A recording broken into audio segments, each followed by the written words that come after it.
സങ്കീർണമായ മരക്കൊത്തുപണികളും അലങ്കാര ചുവർ ചിത്രങ്ങളും കൊണ്ട് നിറഞ്ഞിരിക്കുന്ന ചരിത്രപ്രസിദ്ധമായ കെട്ടിട സമുച്ചയങ്ങളിലൊന്ന് പത്മനാഭപുരം കൊട്ടാരം.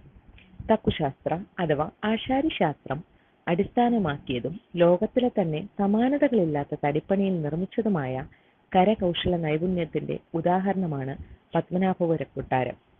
ഇന്ന് നമുക്കറിയാം പത്മനാഭപുരം കൊട്ടാരത്തെ പറ്റി റിയാലിറ്റി റിവീൽസിൽ കൂടി.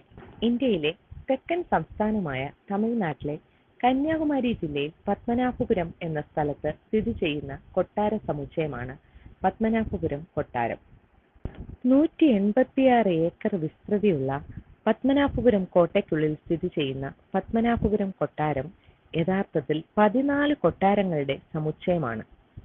6.5 ഏക്കർ വിസ്തൃതിയിൽ പരന്നു കിടക്കുന്ന ഈ കൊട്ടാര സമുച്ചയം തെക്കൻ കേരളത്തിന്റെ തദ്ദേശീയ വാസ്തുവിദ്യാ സവിശേഷതകളെ പ്രതിനിധീകരിക്കുന്നു. തിരുവിതാംകൂർ രാജവംശകാലത്ത് നിർമ്മിച്ച ഈ കൊട്ടാരം കൽക്കുളം കൊട്ടാരം എന്നറിയപ്പെട്ടിരുന്നു. കേരള സംസ്ഥാനത്തിന്റെ ഉടമസ്ഥതയിലും നിയന്ത്രണത്തിലുമുള്ളതും കേരള സർക്കാർ പരിപാലിച്ചു പോരുന്നതുമാണ് ഈ കൊട്ടാരം. തുടക്കകാലത്ത് ഈ കൊട്ടാരക്കെട്ട് കൽക്കുളം കൊട്ടാരം എന്നറിയപ്പെട്ടിരുന്നു. ഇതൊരു ചെറിയ കൊട്ടാരമായിരുന്നു അക്കാലത്ത്. എന്നാൽ 18-ാം നൂറ്റാണ്ടിന്റെ മധ്യത്തോടെ ഈ കൊട്ടാരം ഇന്നു കാണുന്ന തരത്തിലേക്ക് വിപുലപ്പെടുത്തി. ആധുനിക തിരുവിതാംകൂറിന്റെ ശില്പിയായ മാർത്താണ്ഡവർമ്മ മഹാരാജാവ് കൊട്ടാരത്തിനും ഇത് സ്ഥിതി ചെയ്യുന്ന പരിസരത്തിനും പത്മനാഭപുരം അഥവാ പത്മനാഭന്റെ വാസസ്ഥലം എന്ന് പേരു നൽകി. തമിഴ്നാട്ടിലെ നാഗർകോവിലിൽ നിന്നും 20 കിലോമീറ്ററുകളും കന്യാകുമാരിയിൽ നിന്നും 39 കിലോമീറ്ററുകളും അകലെയാണ് ഈ കൊട്ടാര സമുച്ചയം സ്ഥിതി ചെയ്യുന്നത്. പശ്ചിമഘട്ട മലനിരകളുടെ ഭാഗമായ വേലി മലനിരകളുടെ താഴ്വാരത്താണ് കൊട്ടാരം സ്ഥിതി ചെയ്യുന്നത്. ഇതിനു സമീപത്തു കൂടി വള്ളി നദിയും ഒഴുകുന്നു. ഇനി നമുക്ക് പത്മനാഭപുരം കൊട്ടാരത്തിന്റെ നിർമ്മാണവും പുനരുദ്ധാരണവും സംബന്ധിക്കുന്ന ചരിത്രം കേൾക്കാം. 1592-നും 1609-നും ഇടയിൽ വേണാട് ഭരിച്ചിരുന്ന ഇരവിവർമ്മ കുലശേഖര പെരുമാളാണ് 1601-ൽ ഈ കൊട്ടാരത്തിന്റെ നിർമ്മാണം ആരംഭിച്ചത്. എന്നാൽ പിന്നീട് അനിഴം തിരുനാൾ മാർത്താണ്ഡവർമ്മയുടെ കാലത്ത്, അതായത് 1706-നും 1758-നും ഇടയ്ക്കുള്ള കാലഘട്ടത്തിൽ ഈ കൊട്ടാരം പുനർനിർമ്മിച്ച് വിപുലമാക്കി. 1795-ൽ തിരുവിതാംകൂറിന്റെ തലസ്ഥാനം ഇവിടെ നിന്നും, അതായത് പത്മനാഭപുരത്തു നിന്നും തിരുവനന്തപുരത്തേക്ക് മാറ്റപ്പെട്ടു. അങ്ങനെ ഈ സ്ഥലത്തിന് അതിന്റെ പഴയകാല പ്രതാപം നഷ്ടപ്പെട്ടു. കേരള വാസ്തുവിദ്യയുടെ മുഖമുദ്ര കൂടിയായ കൊട്ടാരം അതിന്റെ നിർമ്മാണ പ്രാഗൽഭ്യം കൊണ്ടും പരമ്പരാഗത വാസ്തുവിദ്യയുടെ മികവ് കൊണ്ടും ഇക്കാലഘട്ടത്തിലും ഏറെ ശ്രദ്ധേയമാണ്. മാർത്താണ്ഡവർമ്മ മഹാരാജാവ് പത്മനാഭസ്വാമിക്ക് സമർപ്പിച്ച ഈ കൊട്ടാരം 1934-ൽ തിരുവിതാംകൂർ ഗവൺമെന്റിന്റെ കലാ ഉപദേഷ്ടാവായ JH കസിൻസും പുരാവസ്തു വകുപ്പിനെ നയിച്ച R വാസുദേവ പൊതുവാളും ചേർന്ന് വീണ്ടും കണ്ടെത്തുകയും തിരുവിതാംകൂർ രാജകുടുംബത്തിന്റെ പൂർണ്ണ സഹകരണത്തോടുകൂടി 1935-ൽ കേരള സർക്കാരിന്റെ പുരാവസ്തു വകുപ്പിന് കീഴിൽ ഒരു മ്യൂസിയമാക്കി മാറ്റുകയും ചെയ്തു. പിൽക്കാലത്ത് കേരള സർക്കാർ ഇത് വിനോദസഞ്ചാരികൾക്കും മറ്റു സന്ദർശകർക്കും തുറന്നു കൊടുക്കുകയും ചെയ്തു. കേരള സർക്കാർ 1993-ൽ കൊട്ടാര സമുച്ചയത്തിന്റെ തെക്കു പടിഞ്ഞാറൻ മൂലയിൽ ഒരു മ്യൂസിയം സ്ഥാപിച്ചു. അതിൽ നിരവധി അമൂല്യങ്ങളായ ശിലാലിഖിതങ്ങൾ, നാണയശേഖരങ്ങൾ, ആയുധശാലകൾ, ചരിത്രത്തെയും പൈതൃകത്തെയും സംബന്ധിക്കുന്ന വീട്ടുപകരണങ്ങൾ എന്നിവ സൂക്ഷിച്ചിട്ടുണ്ട്. അടുത്തതായി പത്മനാഭപുരം കൊട്ടാരത്തിന്റെ വാസ്തുവിദ്യയെ പറ്റി ശ്രവിക്കാം. പത്മനാഭപുരം കൊട്ടാരത്തിന്റെ വാസ്തുവിദ്യാ ശൈലി കേരളത്തിന്റെ പരമ്പരാഗത വാസ്തുവിദ്യാ ശൈലിയാണ്. കൊട്ടാരത്തിന്റെ പ്രധാന കവാടം പടിഞ്ഞാറ് ഭാഗത്താണ്. ഒരു വലിയ നടുമുറ്റമുണ്ട്, അവിടെ കൂടിയാണ് കടന്നു പോകേണ്ടത്. നൃത്തശാലകൾ, മ്യൂസിയങ്ങൾ, കൗൺസിൽ ചേംബർ, ഡൈനിങ് ഹാളുകൾ, മദർ പാലസ്, നടുമുറ്റങ്ങൾ, രാജാവിന്റെയും രാജ്ഞിയുടെയും അറകൾ എല്ലായിടങ്ങളിലും സവിശേഷമായ വാസ്തുവിദ്യാ ശൈലി കാണാൻ കഴിയും.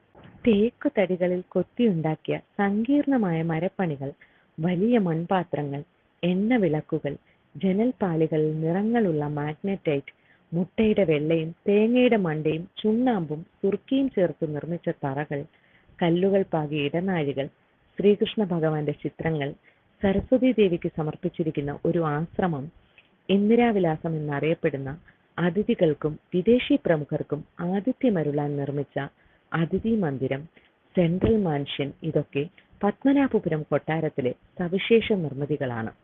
പ്രധാന കെട്ടിടം അഥവാ സെൻട്രൽ മാൻഷൻ കൊട്ടാര സമുച്ചയത്തിന്റെ മധ്യഭാഗത്ത് സ്ഥിതി ചെയ്യുന്ന 4 നിലകളുള്ള കെട്ടിടമാണ് സെൻട്രൽ മാൻഷൻ. മന്ത്രശാല എന്നറിയപ്പെട്ടിരുന്നതും രാജാവിന്റെ ഔദ്യോഗിക യോഗങ്ങൾ നടത്തിയിരുന്നതുമായ കൗൺസിൽ റൂം അഥവാ കൗൺസിൽ ചേംബർ കൊട്ടാരത്തിന്റെ ഗാംഭീര്യത്തെ എടുത്തു പറയുന്നു. ഇവിടെ മൈക്ക ജനാലകളും മുറിയെ തണുപ്പിക്കുന്ന തരത്തിൽ നിർമ്മിച്ചിട്ടുള്ള തറയും കാണാം. മറ്റൊരു പ്രധാന സവിശേഷതയാണ് രാജാവിന്റെ കിടപ്പറയിലുള്ള 64 തരം ഔഷധത്തടികളാൽ നിർമ്മിച്ച ഔഷധ കിടക്ക. രാജാവിന് ഡച്ച് വ്യാപാരികൾ സമ്മാനിച്ച കിടക്കയാണ് ഇത് എന്ന് പറയപ്പെടുന്നു. കൊട്ടാരത്തിലെ കൗൺസിൽ ചേംബർ ഉൾപ്പെടെയുള്ള പല സദസ്സുകളിലും മുറികളിലും രാജാവിന് ചൈനീസ് വ്യാപാരികൾ സമ്മാനിച്ച മനോഹരങ്ങളായ തടികളിൽ തീർത്ത കസേരകൾ അഥവാ ഇരിപ്പിടങ്ങൾ കാണാൻ സാധിക്കും. 17-ാം നൂറ്റാണ്ടിലെ ബെൽജിയം കണ്ണാടികളോട് കൂടിയ പ്രഭുക്കന്മാരുടെ ഇരിപ്പിടങ്ങളും കൊട്ടാരത്തിനുള്ളിൽ കാണാം. കൊട്ടാരക്കെട്ടിനുള്ളിലെ മറ്റൊരു പ്രധാന നിർമ്മിതിയാണ് മദർ പാലസ് അഥവാ തായ് കൊട്ടാരം എന്നറിയപ്പെടുന്ന രാജ്ഞിയുടെ കൊട്ടാരം. 1550-ൽ പണി കഴിപ്പിച്ചതും കൊട്ടാരത്തിന്റെ ഏറ്റവും പഴക്കം ചെന്ന ഭാഗങ്ങളിലൊന്നുമാണ് മദർ പാലസ് അഥവാ തായ് കൊട്ടാരം. കൊത്തുപണികൾ ഉള്ളതും ചായം പൂശിയതുമായ ഇതിന്റെ മേൽക്കൂരയിൽ വ്യത്യസ്ത തരത്തിലുള്ള പുഷ്പരൂപങ്ങൾ കാണാൻ സാധിക്കും. കൊട്ടാര വളപ്പിലുള്ള മറ്റൊരു മാളികയാണ് ഉപ്പിരിക്ക മാളിക.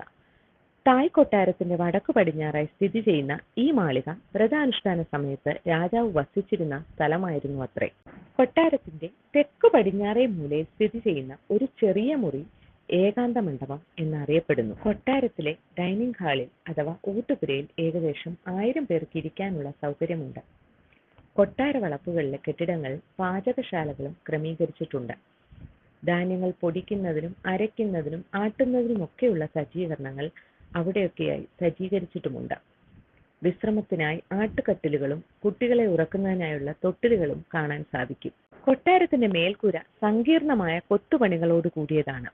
ചുവരുകളിൽ പലയിടങ്ങളിലും ഫ്രെസ്കോ പെയിന്റിങ്ങുകൾ കാണാം. അക്കാലത്തെ പത്മനാഭപുരത്തെ സാമൂഹിക ജീവിതമാണ് ഈ ചുവർ ചിത്രങ്ങൾ വിവരിക്കുന്നത്. കൊട്ടാരത്തിലെ നാടകശാലയാണ് ഏറ്റവും അവസാനം പണി കഴിപ്പിച്ച സദസ്സുകളിലൊന്ന്. 1829-നും 1846-നും ഇടയിലാണ് ഇത് നിർമ്മിച്ചിട്ടുള്ളത്. പടിക്കെട്ടുകൾ നയിക്കുന്നതും പാറക്കല്ലുകൾ കൊണ്ട് ചുറ്റും കെട്ടിയതുമായ ഒരു കുളവും കൊട്ടാര വളപ്പിനുള്ളിൽ കാണാം.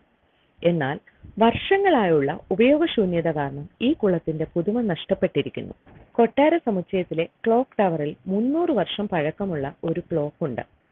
ഇത് ഇപ്പോഴും സമയം സൂക്ഷിക്കുന്നു. കൊട്ടാര സമുച്ചയത്തിനുള്ളിൽ കൗതുക വസ്തുക്കളുടെ ഒരു വിഭാഗവും ഉണ്ട്.